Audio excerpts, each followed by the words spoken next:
Hello, I'm Tara Brabazon. I'm the Dean of Graduate Research at Flinders University, and welcome to Vlog 86, Managing Competition. This vlog suggestion comes again from one of our wonderful students at Flinders University, Ellen. Hi Ellen. Ellen is a PhD student in the first year of her program, and she sent me a very moving email that asked me to help her and all of you think through the nature of competition, that notion that on a daily basis people are trying to undermine you to make themselves feel better. Wow, really powerful email, and I've been thinking through that vlog suggestion for about 6 weeks, trying to find some good research to think through and help you handle this really pretty complicated and emotionally volatile issue. And Ellen, I understand this worry perhaps more than you know. The happiest times of my life, if I'm really honest, are about 2 a.m. to 4:30 a.m. in the morning, where it's quiet, I'm on my own, and I'm reading, and I'm writing, and I'm doing research. There's no one there with bitchy comments, no oversharing, no weird emails, no supposed academics who read very little and think even less. So it's just me competing with the absolute edge of knowledge, and I find that very inspiring. I find that very empowering. It's actually my favourite bit of the job as an academic.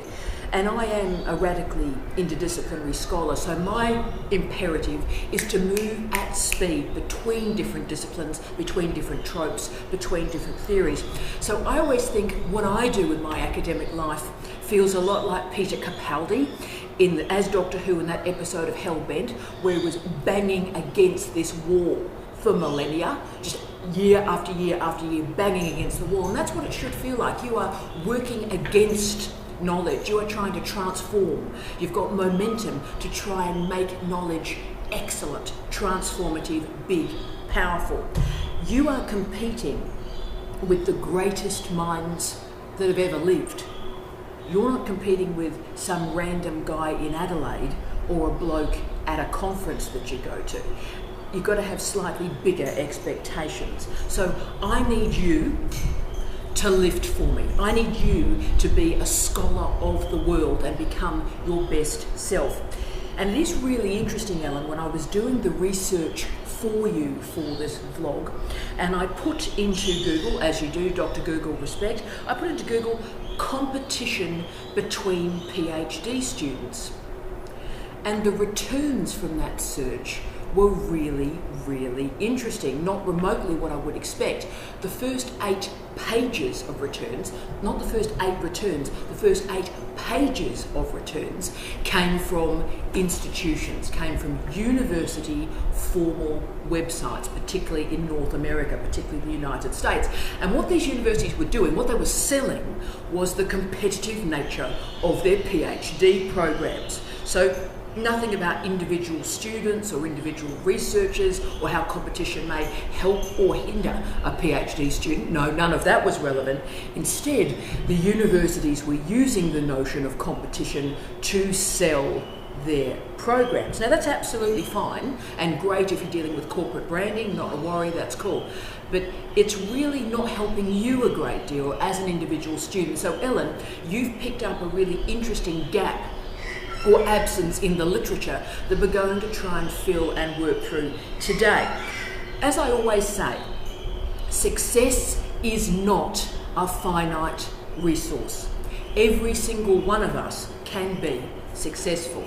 The interesting thing happens though when I enter Dr. Google once more and I add competition between PhD students and loss of confidence in PhD students. And when you put those two phrases together, the results are, can I say, quite startling. So Ellen, you have picked up something really important here, but I am going to separate these issues out. This week I'm going to talk about competition between PhD students, and next week I'm going to talk about confidence and PhD students, because it's too big to do in one vlog. And I have something really to say about competition that may be of use to you guys today. Before I get into the crunchy bit of the vlog, I just want to put in a caveat if I can. I do want you all to think about the role of social justice in all of this. I'm getting quite concerned about the use of social justice at the moment. It's becoming a bit tick box. Oh yes, social justice, and lots of people nod around a table. And social justice is actually a hell of a lot more than nodding around the table going, yes, oh, respect, boom, yep, cool. If you're committed to social justice, then you've really got to ask yourself, why am I competing? Why am I pushing somebody else down so that I can feel better? If you want social justice, if you really do, if it's something you really believe in, then you have to live that minute by minute, hour by hour, day by day. Competition is the antithesis of social justice. So when we start this conversation today and leading into next week, I want you to be really clear what is important to you. And you might want to pause the vlog at this point and go, well, what does matter to me? How do I feel about competition? How do I feel about my relationship with other people? So think through that work a little bit, and then now let's crunch into the vlog proper. You see, I think competition and confidence gets really messed up and confused in academic life. But competition, I think, too often takes the form of taking other people's confidence away from them, and it shouldn't be like that. So the look at me, look at me, look at me, that stuff's bad enough, and it really is bad enough. It's like, I don't really care, knock yourself out, boom, good luck. But then I think the problem goes from the look at me stuff to I'm better than you, I'm better than you, I'm better than you. And the weird thing is, and you might find this too, team, I found as my career has progressed, and I have probably become more successful in that career, the more successful I've become, the more people get in my face and tell me how terrific they are. It is the weirdest thing. And you know, great. And my response is always, wish them well and try and move away from them as quickly as possible. And I cannot tell you how many Australian academics, and can I say it is pretty bad here and I don't know why, but how many Australian academics introduce themselves to me, so hi, how's it going, cool, and within 5 seconds, they're doing like a catalogue of their career greatest hits to tell me how truly fantastic they are. Now, there's a truth of life. Never assume that anyone is actually terribly interested in you, because trust me, they're not. It is also another truth of my academic life, and some of you may already know this, and you may know it to be true through your career, that the best scholars, and I mean the people who have actually changed knowledge, they never shout, ever. They never say how truly great they are, because they don't have to. The work speaks for itself. So don't get dragged into other people's narratives about how great they are. Get away from these people, because they're boring, they're delusional, and let's be frank, they're chipping away at who you are. I always say, every single one of us, we have to live the future that we want to create. And I want that future for you guys to be brilliant, to be scholarly, to be international, to be imaginative, but also compassionate, right? So Ellen, I've presented my perspective there on competition. It may be of use to you, but I did want to challenge you a little bit in this vlog too. And so it has a second part, this vlog, where I'm going to get a little bit in your face and get you to think through how and when you may want to click on competition. Because there are moments in your life where you're going to have to bring it. You're going to have to bring it, you're going to have to flick the beast mode, and you're going to have to compete. You're going to have to lift, you're going to have to get into a scrag fight, and you're going to have to win. And these moments almost always invariably involve jobs. Now, when you're applying for a job and when you're trying to get a job, it's going to be competitive. It's going to be nasty, it's going to be aggressive, and you're going to have to summon the beast, and you're going to have to win. Now, I've done this overtly and clearly a few times in my life. I'm not a player, I don't do that sort of stuff, but I have been played once hard, And the great news is I learnt from it, and I'm going to share that moment when I was played with you in this vlog today, so you can learn from it, so you don't have to go through it. So I've applied for a lot of jobs in my career, got a lot as well, and that's terrific. But in the UK, particularly professorial or chair roles are very, very competitive. One of the jobs I got had 800 of the best scholars on this planet applying for that singular job. Everybody wanted that job. It was a great job, great city, fantastic university, and 800 people applied for it, right? And I got it. But before we get to that and that success and how I got there, let me tell you about how sometimes you're going to have to be a beast. Now, before I applied for that really successful job that I got, I applied for another professorial role in England, and I was a pretty competitive candidate. On paper, I was probably the best candidate. After the seminar, I was probably the best candidate. But the university, bless, had one of those crazy new processes that we're seeing all the time now, where they gather all the candidates together and move them around the process like they're a Greek chorus. And the university had shortlisted 8 people, 8 candidates, and so the 8 people were sort of moved around this process throughout the day. So I worked out at 8 o'clock, when we all met in the morning, that this is going to be a bit uncomfortable, but you just be nice to people. We're all in a weird situation. Be respectful, be kind, and together sort of get through it. Well, 7 of the candidates got on incredibly well and were decent to each other, but there was one random bull in a china shop.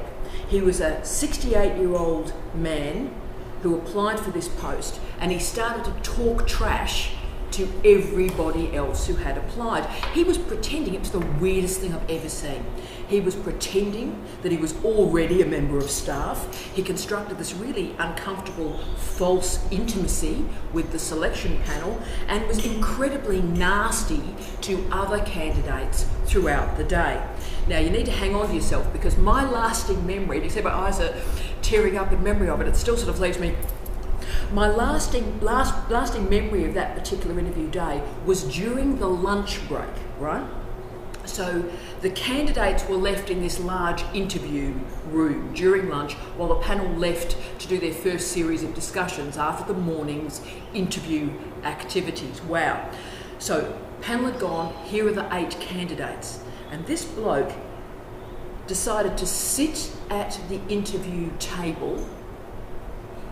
He sat at the chair of that table and proceeded to go through the candidates' applications, and asked all candidates questions about their applications, and even asked me questions about my CV. So, and I never quite got over that. It was like watching a train wreck. It was like, how is this even happening? And I was stunned, a bit horrified, and of course I'd been played, right? So he talked trash all day about how great he was, pushed everybody else down, and I think you all know where this story is going to end. Yes, he got the job. But it's not quite the end of the story, because I met the Vice-Chancellor of that university 6 months later at Goldsmiths in London. We were doing a gig there. And I was in a different job at that point, so it was 6 months later, and he came over and sat next to me. We had a lovely conversation. He's gone on to be a very good mate of mine, but he apologised to me, and he stated that the panel had made a mistake, that the guy that they hired had been simply out of control since he arrived, and he was simply promoting himself rather than doing the actual work that was required of that senior leadership role. And I said, look, no worries at all, life happens, it's cool, I'm sure it'll all settle down. But then I did tell him about the weird behaviour that happened during the lunchtime, and I remember he simply put his head in his hands and replied that the panel just simply got swayed by the swagger, swayed by the confidence, but there's actually no delivery. But the thing is this, I learnt from that interview. I learned a lot from that interview, and I still learn from that interview, and I hope you learn something too. When I went to my next interview, which was pretty soon after actually, I had learnt from what had happened, and this was the big internationally competitive one, so take no prisoners time. Now, I was shortlisted, which was a miracle in and of itself. I was the youngest, I was the only woman, and I was an Australian. And remember, when English people hear our accent, they always place it through a Google stupidity filter. So I had a lot, I wish I was joking. So I had a lot working against me, really. But I'd learnt from that bloke's behaviour at the earlier interview. So I arrived at the venue at 8:45 and I went up to the coffee shop to get myself a bottle of water to put in my handbag, and I saw what was to be one of the three other candidates having a cup of coffee. And can I say, really nice guy, I know him very well, really good scholar too, I like him. And so I did know him, and so I walked over to him. I worked out he must have been shortlisted for the same gig as me, and I said, "Hi mate, great to see you," shook his hand, wished him well for the day, got my water and left. But out of the corner of my eye, I could see that he lost about a foot in 10 seconds, because he realised, and it might not have been an accurate realisation, can I say, he realised that I was probably going to beat him. So before the day had even started, he'd lost confidence, which is a shame because he's a great scholar. Can I say within 3 months, he got another job as a chair anyway, so he's a great guy. But then I walked to the main holding room or holding area where the other candidate was sitting. Now, excuse me, he was an enormous bloke, right? He was built like a brick privy. Armani suit, red tie, bald head. This guy was so big, he blocked out the sun, right? Okay, and I'm 5'2", thanks for playing, this is going well. And then this big guy started to do the game talk, right? To push me down, to make me lose confidence. But of course, I'd seen what had happened before, and I learnt from it. So I could see, oh wow, it's happening again. Do not allow the same process to occur. So within a couple of minutes, I pushed back, and I pushed back really, really hard. So some of my edited highlights of this 2 minutes of pushback include, quote, "Oh, I see you've just published your second book. That's great. I've just published my 12th book. I'm sure you saw it reviewed in the Times Higher." And of course, my other personal favourite, "Oh yes, I actually met the Pro-Vice-Chancellor of this university yesterday. He's read my work. Isn't that amazing? Isn't it great when a leader of a university is also a scholar?" There's just a couple, there were quite a few. Now, everything I said was true. I did not lie, so there was no lies involved, there was no nonsense involved, but I pushed back, and I pushed back hard. So when you make a decision to push back and unleash the beast, then you've got to do it, and you've got to do it hard, and then you've got to stop. Now, after that 2 minutes, needless to say, our brick privy gentleman was pretty quiet. Pretty quiet. So then the next issue is what happened next, okay? So I was the first interview at 9 a.m. in the morning. I was the first of the day. Because I desperately wanted this job, I'd done incredible preparation, I knew everything, and I really did bring it. So I did a great interview, best of my life, and I was going incredibly well. So the Vice-Chancellor of this university later told me that when I left the interview room at 9:50, he turned to his colleagues around the panel, and can I say it was an enormous panel, he turned to his colleagues at the panel and said, "It's 9:50, we have our professor, what are we going to do with the rest of the day?" Fantastic. But of course, the rest of the day continued. So the big guy walked in at 10. Now, of course, he arrived angry, aggressive, and started to be aggressive with the panel because he thought he'd been lined up to fail. Now, that's not the case at all. He was a great scholar, is a great scholar, and was shortlisted on his merits. But he got all a little bit confused with the game playing. And he actually asked the Vice-Chancellor in the interview, quote, "Why am I here? Why have I bothered to come here today?" End of quote. To which the Pro-Vice-Chancellor replied, "You tell us." So he lost that job in the first 5 minutes of the interview. And the other guy left it all in his tracksuit because he thought I would beat him before the day even started. So Ellen, as you can see, I am really anti-competition. Scholarship comes from hard work, from brilliance, from excellence, from imagination. That's what great scholarship is. But sometimes you've got to get in there and you've got to fight. Now, if I'd sat back on that day, one or both of those blokes may have beaten me. I'll never know if I hadn't talked the talk whether or not that guy would have beaten me. He would have had certainly a good chance to do so. I probably still would have won it, but I'll never know.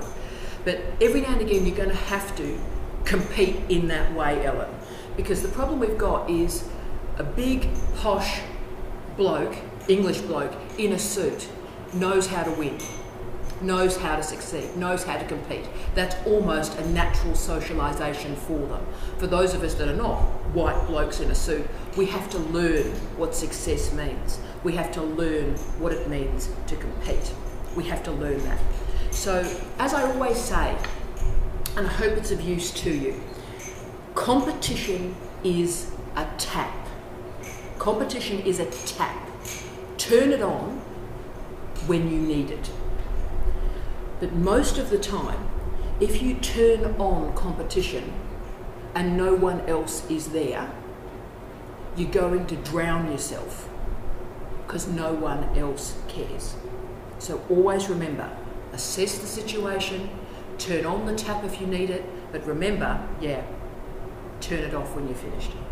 As always, Ellen, thank you for the suggestion. I wish you love, light and peace. Tea out.